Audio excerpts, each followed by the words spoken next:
This is a rating video for Monogatari, the last movie of the Kizu. I always forget how to say it. I apologize. I'm sorry. The third movie in this branch. Before moving on to the next branch next week. Not safe for work stuff as always with these. So click in the link description below to go watch my reaction, and then come back here to some full thoughts and theories about this movie and all that good stuff. And yeah, so click away now or be spoiled as to what happened in this reaction. Okay, so I had to like change my words around a little bit because it's not episodes, it's reactions or it's movies. Which, like I said, I recorded, or I said it in my reaction, but I recorded uh, the first movie saying it's like episodes about that. I recorded the second movie um, before even reading the public comments on YouTube about like the proper way, whatever. So I basically went through two movies before even knowing it was deemed movie kind of thing. I just thought they were like specials kind of thing, like whatever. But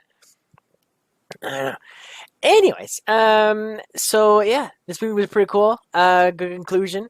As always, basically, I did enjoy it heavily because it did give a lot of backstory to the characters that we've already kind of got to know from the Bake branch. We actually learned about the little girl and why she was in a corner, like kind of not talking, not like social, like nothing. Like, so it makes perfect freaking sense why she is the way she is because she's angry at life. She's angry at the main character and all that kind of stuff. But also she needs him, so if he dies, she dies. If she lives, he lives, kind of thing. So they're bound together for life.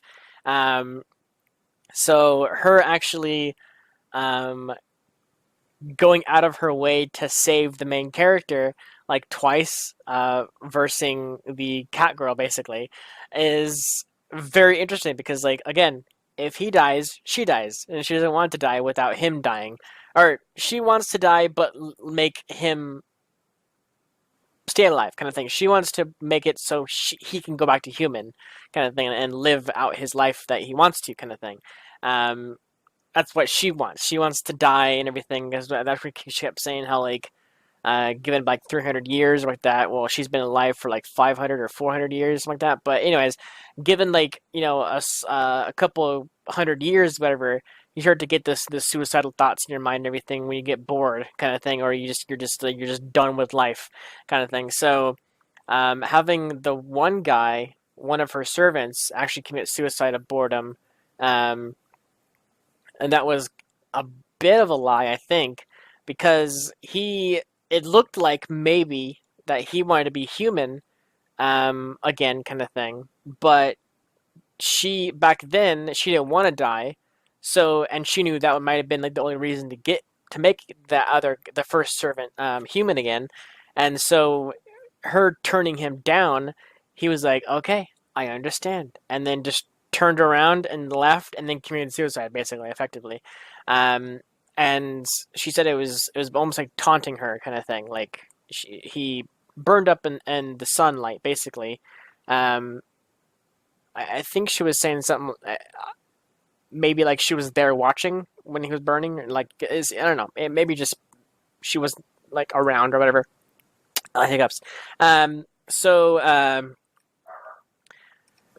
Hi, dog. So it's really interesting that she wants to die now, opposed to back then, because obviously it's been hundreds of years since like the first servant kind of thing. So maybe she is like bored with life kind of thing. I mean, she did admit that to him as well. She was saying like up until now she's been bored, but having him around kind of thing actually brought up her spirits a little bit, kind of thing. Like, why would somebody save a vampire, like sacrifice themselves for a vampire, kind of thing? Like actively be like, you know, I want you to use my blood to like heal yourself, kind of thing. Like it's very abnormal for that to happen.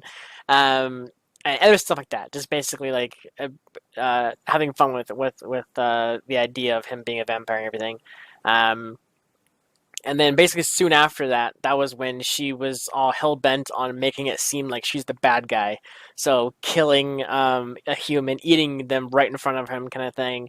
It probably was not even uh, on. It was she was definitely eating the body on purpose, right in front of him. She knew he was gonna be gone, but she was trying to make a point, like she's a monster and he should kill her, kind of thing. So that was, looking back at it, that's pretty interesting that she did that. Um, just trying all her hardest to make it seem like she's a bad guy, kind of thing. Even threatening the friend, basically the class rep. Um, so this is her state basically now. She's dependent on the main character, um, for both of them to live, basically. And it's really interesting. It really is really cool, interesting backstory of the characters, for sure. Um, and I know for people in the chat and everything always have like a thing about like the different orders in which we're watching it opposed to what it was aired, kind of thing. This was just backstory stuff. It wasn't it wasn't just like we were already introduced to the characters in Bake. Like we already know them, kind of thing. So having this little spin-off branch, not spin-off, but this little branch of movies to kind of tell us the backstory of these like couple characters, kind of thing, is very cool. It's very very cool. It's almost like when shows do like the zero like sections, like Fairy Tale Zero or Fate Zero, that kind of thing. Like they're always just like backstory stuff, kind of thing. So I was okay with it. I'm cool with it. It was awesome. So I'm interested to see what's gonna happen next.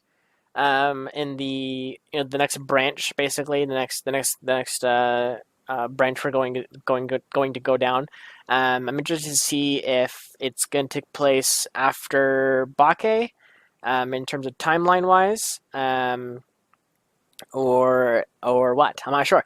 There's literally no hints whatsoever about what this next branch might be, kind of thing. So, I mean, I guess if you knew the language, you can kind of decipher what it could be from the title, but I don't know the language at all, so I can't really decipher it that much. But, anyways, I'm excited to see what happens next, for sure. It's going to be interesting to see where the story takes place now.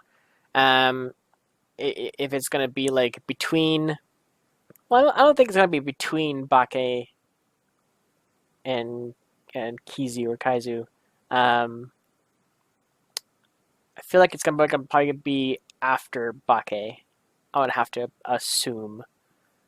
Um, but yeah. So yeah, that's about it. I mean, a lot happened basically, but it was effectively boiled down to like them just going at each other. Like the whole stadium fight or Olympic event or whatever you call it was badass. It was super freaking like creepy and cool and epic and weird and like artistic and just like everything. This episode was pretty hardcore artistic. When she was summoning the fireball like in the sky, like that was beautiful. When he kept like just like exploding into just blood and just everything, like that was very like awesomely drawn, kind of thing. Um, his explosive regeneration, the points where he grew his head back into like it was like a baby head, and then it exploded into like his adult head, and then when he had the head only his head left, like biting her basically, and his body like like kind of like came out of his neck, and then just slowly became like a child body or a baby body, and then child, and it kept growing and growing and growing. Like, oh my god, just the animation style on these fights were just like just was it was weird, but like it was interesting and just like something that you don't see very often, kind of thing in animes. Well, I mean, maybe I don't know. I haven't seen too many anime, but um, something new for me, definitely. Their art style and everything. It's very, very cool. So, yeah. Thank you so much for watching. Tune in next week for the NISE branch of Monogatari. Monogatari, what? Monogatari. I still have yet to know how to pronounce these names. um, I'm pretty sure 100% my saying of Kaizu is 100% wrong. Because I can't remember what the proper one was. I remember talking to Samar about it, but I can't remember. I have to write them down next to every single name just to jog my memory every single time. I'll have to do that by next time, hopefully. But anyways, thanks so much for watching, and I will see you guys next week for some more Monogatari. Take care, buddy.